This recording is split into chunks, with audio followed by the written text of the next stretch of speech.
Quiz da Previdência. As orientações previdenciárias com a doutora Maria Fernanda Forte Mascaro do Pinho. Realização: Mascaro e Forte Ambrósio Advocacia. Doutora Fernanda, boa tarde, tudo bem? Boa tarde, Solange. Boa tarde a todos.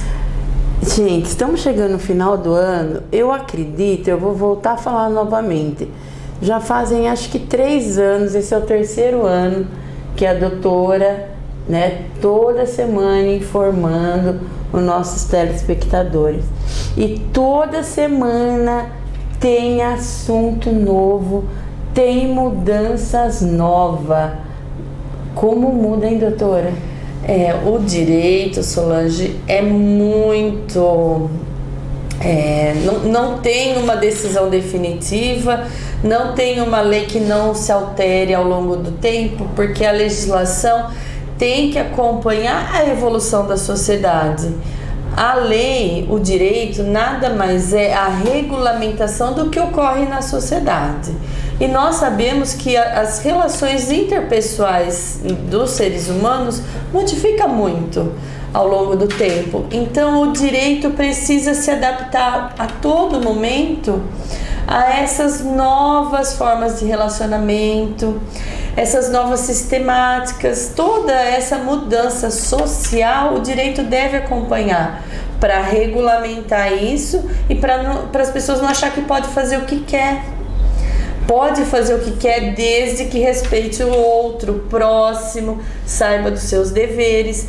Então, em razão desta sistemática que o direito vem apresentar à sociedade, é que a todo momento nós vamos ter mudanças, a todo momento nós vamos ter novas leis, novas decisões judiciais, muitas decisões judiciais que eram aplicadas como súmula até pouco tempo atrás, também foram revigoradas ou revisadas ou alteradas. Não tem nada estático no mundo do direito. Muda muito, né? Muda muito a todo tempo, não só nessa área da previdência que nós fazemos, mas em qualquer ramo. Se você for fazer, pergunta para qualquer um que vigorava 5 anos atrás, ele vai falar que isso já virou história.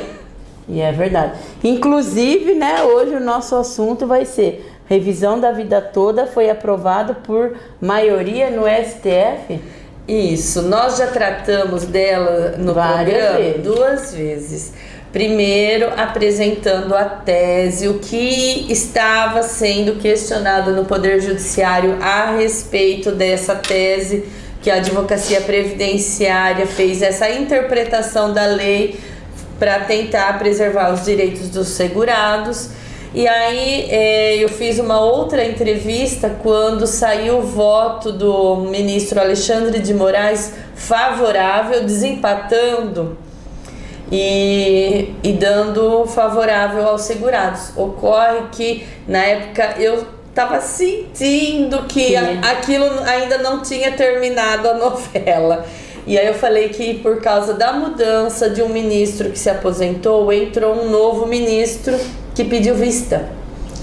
Então, quando ele pediu vista disso lá o ano passado... Você pensou, eu tava pensando, falei, alguma coisa tem por aí. E teve mesmo, porque ele anulou todos aqueles votos que foram julgados virtualmente, e aí fez um novo... agendou nova pauta de julgamento para o plenário presencial. Colocou todos os ministros lá para votarem, e aí ficou aquela discussão se iam respeitar ou não o voto do ministro que já tinha sido aposentado, porque ele era o relator do processo, se esse novo ministro ia poder votar ou não ia poder votar. Enfim, ficou uma discussão que viramos o ano e agora temos aí que recentemente, no dia 1º de dezembro, foi julgado. Recentemente. Nossa, tá fresquinha. Eu falo que tá fervendo, não tá fresco.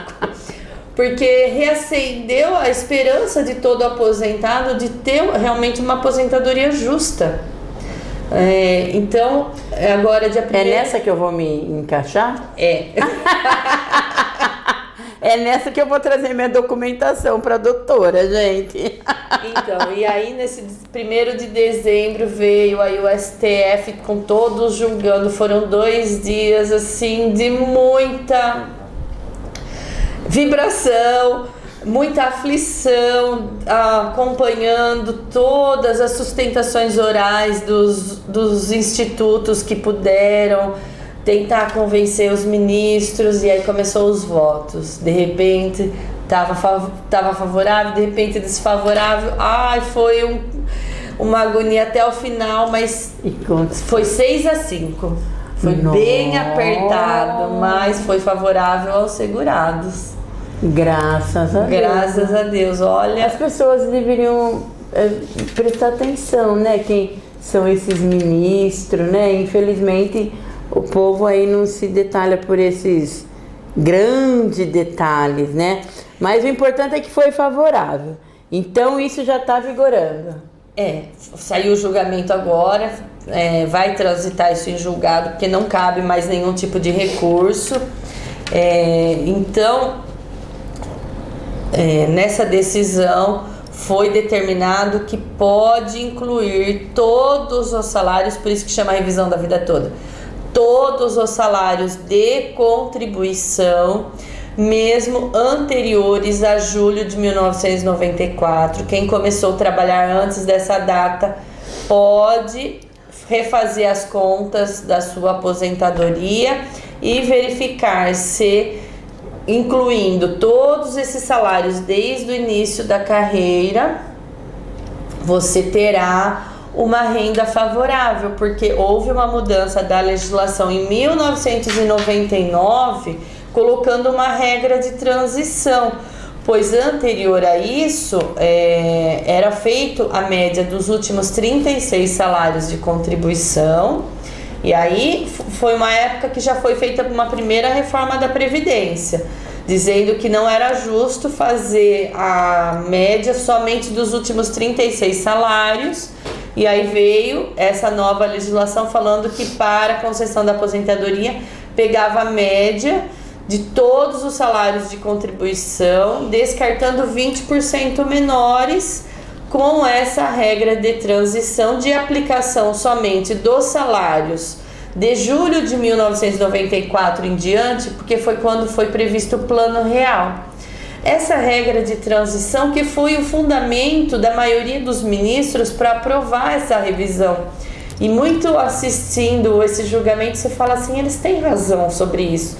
Porque se vem uma regra de transição para aplicar só os salários de julho de 1994, com fundamentação para isso, de que considerando a nossa inflação que vinha desses outros planos anteriores, de plano cruzado real, que nós tínhamos uma questão de inflação, de instabilidade da moeda, para só aplicar os salários com a moeda estabilizada para favorecer o segurado. Por que aplicar uma regra transitória sem a regra definitiva anteriormente exigida, se essa regra transitória prejudica o segurado? Por que não incluir tudo aquilo que aquele segurado pagou a vida toda? Porque ele contribuiu, não é? Aquilo deve entrar no seu patrimônio jurídico previdenciário porque pagou por isso. Então, não há razão de se aplicar uma regra transitória que era para beneficiar, se essa regra transitória, ao invés de beneficiar, estava prejudicando. Quem assistiu o julgamento, não tinha como não ser favorável a essa revisão, porque era algo de muita justiça social. Justiça por aquilo que era o seu patrimônio, aquilo que você pagou. Você não estava pedindo algo, inovando de algo que o vizinho fez de bom, aquilo que é uma aplicação de um caso parecido. Não, era para analisar o seu caso, aquilo que você pagou durante a vida toda. Pago a vida toda, né? Mas e agora, doutora, né? Com essa decisão aí, eu falo por mim, né? O que os aposentados precisam fazer? os aposentados precisam pegar, com base nessa decisão que foi reconhecida pela Corte Suprema, para verificar se aumenta essa aposentadoria, pegar todos os salários anteriores a julho de 94, fazer a conversão daquelas contribuições que eram moedas diferentes, fazer a transformação para o real, inserir no cálculo de contribuição da aposentadoria, fazer essa média conforme a regra da lei de 1999 e verificar se, incluindo todos os salários de contribuição desde o início da sua vida laborativa, se isso vai melhorar a sua média de contribuição. Essa é a primeira providência. Pegar todas as carteiras de trabalho, pegar o Cadastro Nacional de Informações Sociais, se lá não estiver todos os salários desde o início da carreira, puxar todos os olerites, puxar termo de rescisão de contrato, ou ir atrás das empresas e pedir a ficha das contribuições vertidas durante todo o período que trabalhou e fazer a conta. Mas tem assim algum detalhe que o aposentado precisa tomar cuidado? Precisa tomar cuidado na hora de fazer essas conversões da moeda. A gente orienta a procurar ou um bom contabilista ou um bom advogado previdenciário que vai saber fazer todas essas conversões, para verificar se vai inserir salários reais com a moeda do plano real de forma correta, fazer o cálculo do novo salário de contribuição da sua aposentadoria com essa média real, quer dizer, tem que fazer uma conta. Então não adianta ser de qualquer jeito e inserir lá, porque se você inserir os salários com as moedas antigas, não vai bater com os salários do plano real, são moedas totalmente diferentes. Você pega, tem que fazer a conversão. Tem que fazer a conversão correta, né? Não é qualquer programa que consegue fazer isso. Precisa se atentar. Quer usar algum programa para fazer a conversão? Precisa ver se o programa é bom mesmo, tá? Eu indico buscar contadores que são especialistas em fazer contas. Advogados previdenciários também viram especialistas em contas, porque não existe nada na Previdência que não seja sem a conta junto, porque a gente tem que fazer todas as somas de salários, as contribuições, essas verificações e depois aplicar a lei de 1999 para ver se essa nova média vai lhe render um salário melhor. Se de repente verificou que é um salário pior, fica quieto, porque você está com base na regra de transição da lei 1999, que é mais favorável, é a melhor. Porque se o salário dele for menor e ele entrar, vai abaixar o salário. Não vai abaixar o salário, porque a lei de 1999 determinou a aplicação do melhor benefício, a melhor regra. Tá. O INSS vai indeferir a sua revisão, dizendo, não, essa regra que você está tentando aplicar para você vai prejudicar o seu salário. Nós temos como obrigação lhe fornecer a melhor aposentadoria e indefira o seu pedido de revisão. Entendi. Mas assim, não compensa você entrar com pedido de revisão se vai ser indeferida, porque vai dar salário menor. Mas aí o advogado, o contabilista, ele já sabe se vai ter ou não. Isso, exatamente. Agora fala pra mim, e quem aposentou após a reforma da Previdência de 2019? Quem aposentou em 2019 tá valendo. Assim, existe uma outra questão a ser observada que o STF deixou bem claro. O prazo decadencial de 10 anos, que nós já tratamos em outros programas, continua valendo. Por mais que você vai poder usar os salários de contribuição anteriores a julho de 1994, essa lei foi mudada em 99. Então, digamos que quem aposentou de 99 para frente pode fazer a revisão da vida toda. Mas se você não entrou com esse pedido de revisão judicial antes de 2019, vai aplicar a decadência. Então, Quem se aposentou de 99, em 1999, 2000, 2001, 2002, já está decaindo o direito de pedir essa revisão da vida toda, porque já está aposentado há mais de 10 anos. Então, só vai valer essa revisão da vida toda para quem está aposentado há menos de 10 anos. Então, o STF deixou claro que isso vai se aplicar à regra decadencial. E também deixou claro que com a reforma da Previdência, essa questão foi resolvida pela nova reforma da Previdência, dizendo que só se aplica aos salários de julho de 94 para frente. Então, quem se aposentou após a reforma da Previdência 2019 só vai ter direito da revisão da vida toda se pediu depois de 2019, mas com as regras anteriores a 2019, pela questão do direito adquirido antes da reforma. Então, se você adquiriu o direito antes da reforma da Previdência, mas só pediu a aposentadoria posterior a 2019, você tem direito ainda à revisão da vida toda. Só não vai ter direito à revisão da vida toda se pediu a aposentadoria após 2019, aplicando as regras da nova reforma da Previdência. Entendi. E cabe a revisão da vida toda para quem ainda não está aposentado? Cabe nessa mesma linha de entendimento. Se ainda não aposentou, foi lá, fez as contas, fala, nossa, comi bronha. Já era para eu estar aposentado antes da reforma da Previdência, então eu vou entrar agora com o pedido da aposentadoria, mas pedindo um direito adquirido anterior à reforma. Então eu quero que seja nesta nova aposentadoria que eu vou pleitear agora, que seja aplicada a regra da revisão da vida toda, com a inclusão de todos os salários de contribuições, mesmo anteriores a julho de 1994, porque eu estou pedindo a aplicação de regras antigas, anteriores à reforma da Previdência. Ah, tá. E tem alguma coisa para fazer para começar logo a receber esse aumento? Só trazer a documentação, né, gente? Não esquecer. Assim, fez as contas, entrou com isso, mas daí a pessoa fica assim, nossa, mas eu vou ter que entrar com um pedido judicial.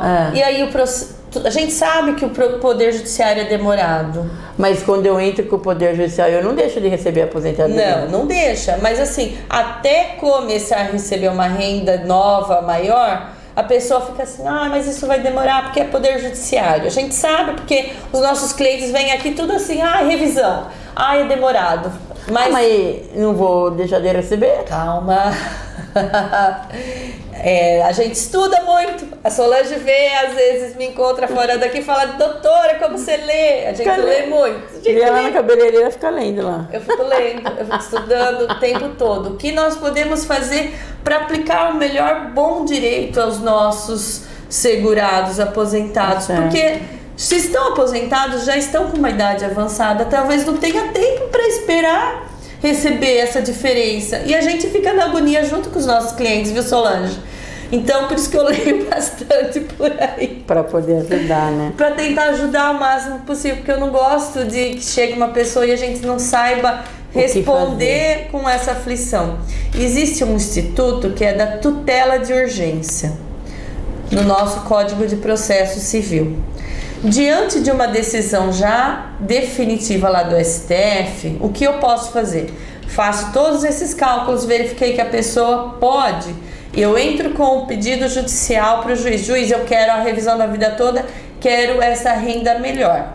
Vai se aplicar, o juiz agora vai dar a sentença favorável e vai retroagir para receber dos últimos 5 anos. Mas você não precisa esperar o juiz mandar intimar o INSS para apresentar defesa, para conferir cálculos. Você apresentando os cálculos, apresentar o processo completo. Com o cálculo, planilha, o processo da aposentadoria, você pedir o que muitos compreendem se a gente fala liminar judicial, que no Código de Processo Civil chama tutela de urgência. Você pediu uma urgência para o juiz determinar, junto com a intimação do INSS, para se defender desse processo, que ele já comece a pagar esta nova aposentadoria maior desde a sua intimação. Isso é possível pedir. Então, quer dizer, o processo vai ser dado sequência para discutir o recebimento dos atrasados. O quanto tem para trás para receber. Mas pede para o juiz essa tutela de urgência, para ele já determinar o INSS pagar esse novo salário revisado. Então, daquela intimação em diante, ele já começa a receber com o aumento. Dica boa, né? Gostei da ideia. Eu vou até fazer essa pergunta, mas acho que eu já até sei a resposta, né? Essa decisão, a doutora acha que foi justa? E por quê? Foi muito justa. Como eu disse para você, quem assistiu o julgamento e a fundamentação de cada ministro para conceder isso aos aposentados, verificou-se que ele estava pedindo para ele algo que é dele, que era do patrimônio dele. Ele não estava pedindo aplicação analógica de um caso parecido, que talvez ele esteja numa situação parecida. Ele estava pedindo algo que é dele, daquilo que ele trabalhou uma vida toda para conquistar um descanso remunerado, porque a aposentadoria é um descanso remunerado, é para ser. Sim. Nós não vemos muito isso na prática, porque aplica esse fator previdenciário, aplica essas regras de contribuições e médias que acabam derrubando o valor e não correspondendo ao salário próximo daquilo que ele estava antes da aposentadoria. Mas se ele tem bons salários no começo de carreira e de repente passou por uma dificuldade, precisou diminuir o quanto contribuiu, por que não usar aqueles bons salários de uma época que ele teve boas remunerações, se ele pagou por isso? Sim. Não é? Nada mais do que justo. Não nada mais do que justo. Nós temos o Poder Judiciário aí para fazer uma justiça social. Então, assim, nós vemos muitas decisões que a gente fica tão murchinha, né? Frustrada, fala, poxa, por que ficar só colocando em conta o que o governo vai gastar com isso? O governo tem que estar aí para dar à cidadania dignidade humana aos seus cidadãos. Ele é só um gestor do nosso patrimônio, daquilo que a gente paga a vida toda, não é? Então, assim, muitas decisões a gente não concorda, mas tem que acatar. Então, quando vem uma decisão boa, a gente tem que bater palma, né? Bater palma. E também, né, falando para os nossos telespectadores, se você se encontra numa situação dessa, procura um advogado da tua confiança, como eu também estou procurando, e vai pedir a revisão, né? Eu não sei se vale a pena. Tem aquele ditado que diz assim, o não a gente já tem. Tô errada? Às vezes você está deixando dinheiro lá para o governo que é seu. Que é seu. Uma coisa a doutora deixou bem claro, eu já ouvi muitas pessoas falarem para mim, eu tenho medo, né, de entrar com revisão porque possa baixar a minha aposentadoria. Não, isso não vai acontecer. A doutora já disse, direito adquirido prevalece melhor benefício. O melhor benefício. Então isso é regra. É regra. Né? Tá na lei. Tá na lei, não vai mudar, não precisa se preocupar. Então vamos procurar nosso direito. E um advogado especialista vai fazer as contas tudo antes. Se for reduzir, não vai mexer. Não vai nem mexer. Muito obrigada, doutora. Essa informação. E eu vou entrar, gente. Qualquer coisa, vocês vão nos acompanhando aqui que nós vamos falar pro pessoal. Não é verdade? Eu quero até que a doutora coloque depois, né? Se o meu autorização da cliente. Não, né? Eu autorizo, né? Não precisa falar valores, mas assim, claro. Foi melhor, não foi, né? Porque eu posso dizer, quando eu entrei, ainda eu nem conhecia a doutora, nada, eu entrei muito assim, né? Então, por isso que eu falo, é importante ter um advogado, fazer um previdenciário a vida toda. Isso, né? Um planejamento. Isso é em tudo na nossa vida, gente. Ontem eu gravava com o psicanalista e gravava com a Melina e nós falávamos disso. Tem que fazer um planejamento da nossa vida. Isso é muito importante, tá? Semana que vem tem mais Quiz da Previdência com a doutora Fernanda Mascaro. Quiz da Previdência. As orientações previdenciárias com a doutora Maria Fernanda Forte Mascaro do Pinho. Realização: Mascaro e Forte Ambrósio Advocacia.